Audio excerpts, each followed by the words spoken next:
Salut tout le monde! Vous savez, la portée des variables en Python, c'est un peu le truc qui peut nous rendre fous au début, pas vrai? Eh bien aujourd'hui, on va démystifier tout ça ensemble, une bonne fois pour toutes. Allez, c'est parti! Alors, pour commencer, regardons un grand classique.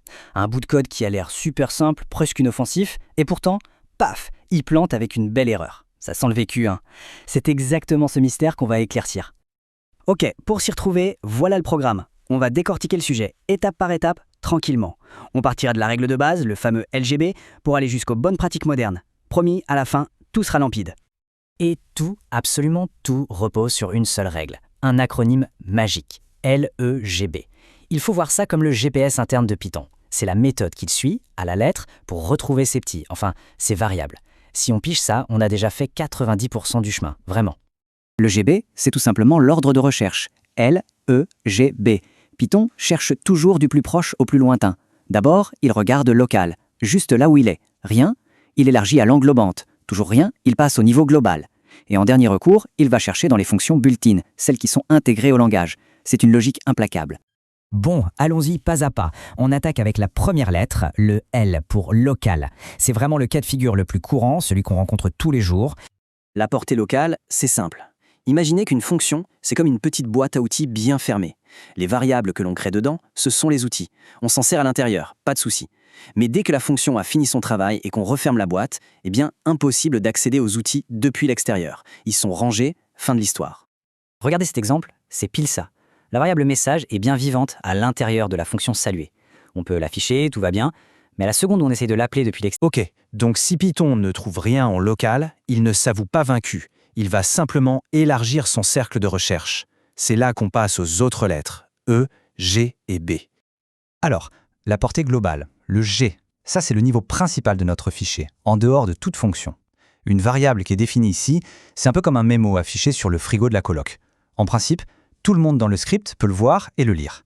Le seul risque, c'est qu'une variable locale avec le même nom vienne le cacher. Et c'est exactement ce qui se passe ici. La fonction afficher compteur a besoin de la variable compteur. Elle cherche d'abord chez elle, en local. Rien. Donc, elle regarde à l'étage du dessus, au niveau global. Et là, bingo, elle la trouve. Puisqu'il s'agit juste de la lire, tout se passe sans le moindre accroc.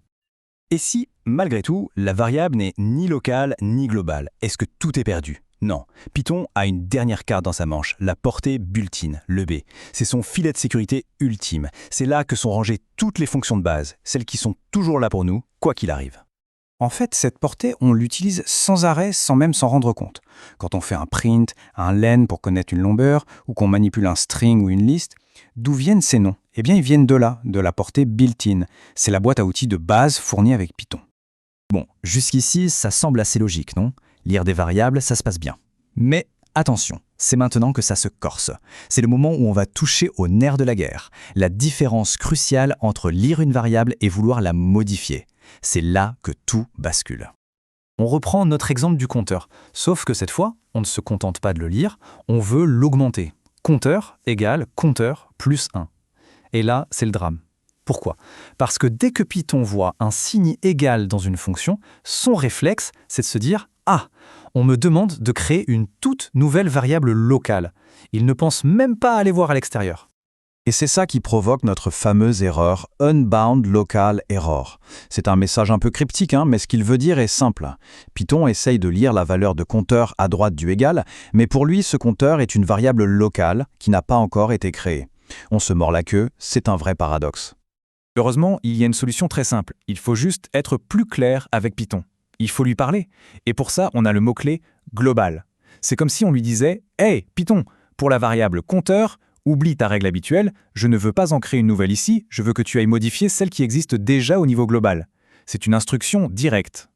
Et regardez, magie, on ajoute juste cette petite ligne globale compteur au début de la fonction et tout rentre dans l'ordre. Le code fonctionne parfaitement, la variable globale est bien modifiée à chaque fois, problème réglé.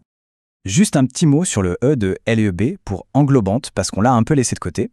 Ça, c'est un cas spécial qui n'apparaît que quand on a des fonctions à l'intérieur d'autres fonctions. Si une fonction interne veut modifier une variable de la fonction qui l'entoure, on n'utilise pas global, mais son petit frère non-local. C'est le même principe, mais juste pour les tâches du milieu.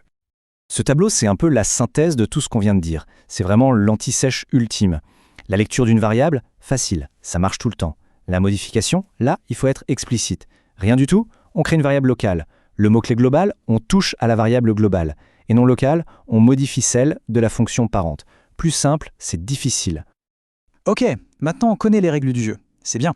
Mais le plus important, c'est de savoir quand et comment les utiliser pour écrire du code qui soit, du bon code. Propre, lisible et solide. Et là-dessus, la communauté des développeurs est assez unanime. Il faut éviter, autant que possible, de modifier des variables globales depuis une fonction. Pourquoi ? Parce que ça rend le code super confus. On ne sait plus qui modifie quoi. La meilleure approche, la plus saine, c'est de concevoir des fonctions pures. Elles reçoivent des arguments, font leurs calculs et retournent un résultat. Point. Elles ne touchent à rien à l'extérieur. C'est tellement plus facile à suivre. D'ailleurs, cet exemple montre une technique vraiment classe pour gérer un état. Ici, la fonction créer-compteur fabrique et retourne une autre fonction incrémentée. Et cette fonction incrémentée, grâce au mot-clé non local, se souvient de la variable count de sa créatrice, même après que créer-compteur ait fini son travail. C'est ce qu'on appelle une closure. Et c'est un pattern à la fois élégant, propre et super puissant. Finalement, tout se résume à une chose, la prévisibilité. Quand on maîtrise la portée des variables, on écrit du code qui fait exactement ce qu'on attend de lui, à chaque fois.